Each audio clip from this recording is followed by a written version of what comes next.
Hello friends, स्वागत है मेरे यूट्यूब चैनल पे लोन इन्फॉर्मेशन।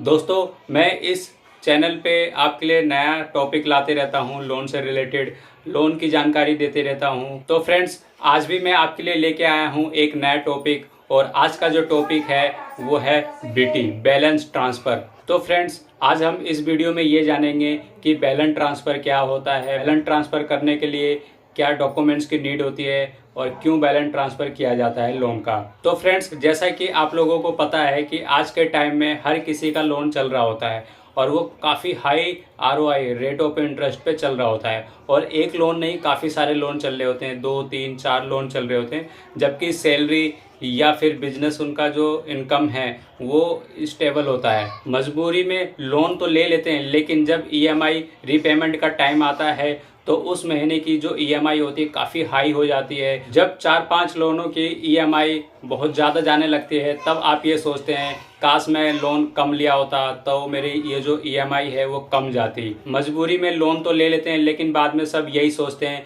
कि अब जो मेरी ईएमआई जा रही है काश वो थोड़ा कम हो जाए किसी भी तरीके से। तो दोस्तों, मैं आज यही लेके आया हूँ इस टॉपिक में कि आपका जो ईएमआई रनिंग है वो आप कैसे कम कर सकते हैं। तो दोस्तों, आइए जानते हैं कि आपका जो ईएमआई जो चल रहा है उसको कैसे हम कम कर सकते हैं। तो सबसे पहले दोस्तों, मैं आपको इसमें ये बताना चाहूँगा, आपको ये कंफर्म होना चाहिए, ये पता होना चाहिए कि आपका जो लोन चल रहा है, जितने भी बैंक से लोन चल रहा है या जितने भी लोन चल रहे हैं, वो कितने रेट ऑफ इंटरेस्ट पे चल रहे हैं। जब आपको ये पता चल जाएगा कि मेरा जो लोन है वो इतने रेट पे चल रहा है, इतने आरओआई पे चल रहा है, इतने ब्याज दर पे चल रहा है, तब आपको करना क्या है कि आपको ये पता करना है कि अब कौन सा बैंक है जो आपको उस लोन अमाउंट से कम ब्याज दर पे वो आपको लोन दे सकते हैं। सपोज डेट, अगर आपका जो पहला जो लोन चल रहा है, पुराने लोन जो चल रहे हैं वो 14 या 15% पे चल रहा है, तो आपको ये पता करना है कि अब जो मार्केट में जो बैंक है वो 12 या 13 रेट पे कौन बैंक दे रहा है आपको। बैंक का पता चलने के बाद आप उस बैंक से कांटेक्ट कीजिए और उनसे ये कहिए डायरेक्ट जाके कि मेरे इतने लोन चल रहे हैं और मुझे उस लोन को आपके बैंक में बीटी करवाना है, बैलेंस ट्रांसफ़र करवाना है। फिर वो बैंक वाले आपका बैलेंस ट्रांसफ़र का जो प्रोसेस है वो स्टार्ट करेंगे, डॉक्यूमेंट्री फॉर्मेलिटीज़ करवाएंगे। जो लोन लेते समय, जो पुराना लोन लेते समय जो फॉर्मेलिटीज़ हुई थी, सेम वही फॉर्मेलिटीज़ इसमें भी होगा आपका। तो दोस्तों, मैं आपको बता देना चाहता हूँ कि जो बीटी जो ट्रांसफ़र होता है, लोन ट्रांसफ़र होता है, उसका क्या प्रोसेस होता है और वो किस तरीके से लोन ट्रांसफ़र होता है आपका दूसरे बैंक में।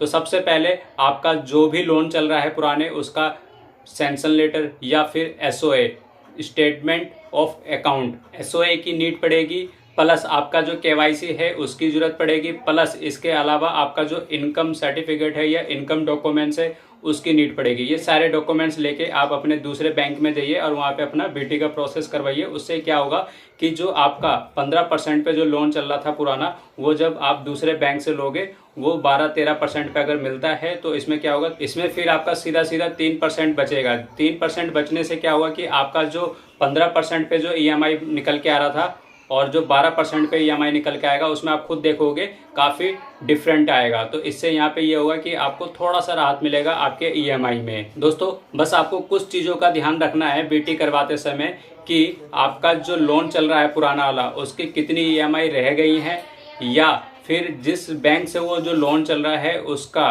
प्री क्लोजर चार्ज क्या है। आपको पहले ये भी कंफर्म करना होगा कि जो प्री क्लोजर चार्ज है वो कितना देना पड़ेगा बैंक को, क्योंकि ऐसा होता है जब आप अपना लोन दूसरे बैंक में ट्रांसफ़र करोगे तो जो पहला जो बैंक है वो आपसे प्री क्लोजर चार्ज भी लेगा लोन क्लोज करने का। प्री क्लोजर चार्ज जो लगेगा आपका, वो उस वाले अमाउंट पे लगेगा जो आपका बचा हुआ है, आउटस्टैंडिंग अमाउंट पे आपका चार्ज लगेगा। सपोज डेट, अगर आपके 4 लोन चल रहे हैं और चारों लोनों का जो आउटस्टैंडिंग है वो 10 लाख रुपए है, तब आप जब बीटी करवाने के लिए जाओगे तो 10 लाख रुपए आपको दूसरा बैंक वाला डीडी बना के देगा। डीडी आप अपने बैंक में जाके डिपॉजिट करवाएंगे और लोन क्लोज करवाएंगे।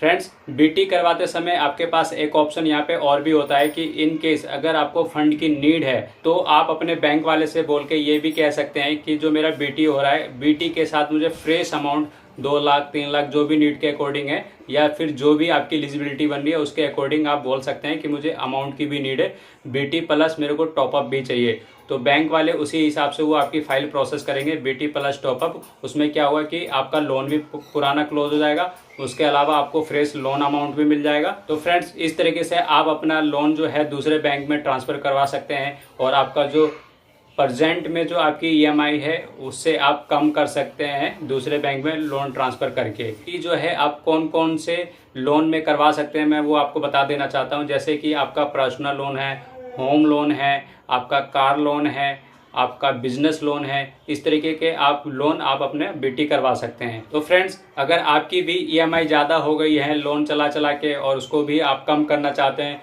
तो ये प्रोसेस करके आप देख लीजिए। इसमें क्या हुआ कि आपका काफ़ी राहत मिलेगा आपकी ईएमआई में पे करने के लिए। तो फ्रेंड्स, कमेंट करके बताइए कि ये वीडियो कैसे लगी आपको और जानकारी आपको कैसी लगी, और अगर आपके लोन चल रहे हैं तो मुझे बताइए आपके कितने लोन चल रहे हैं कमेंट में करके।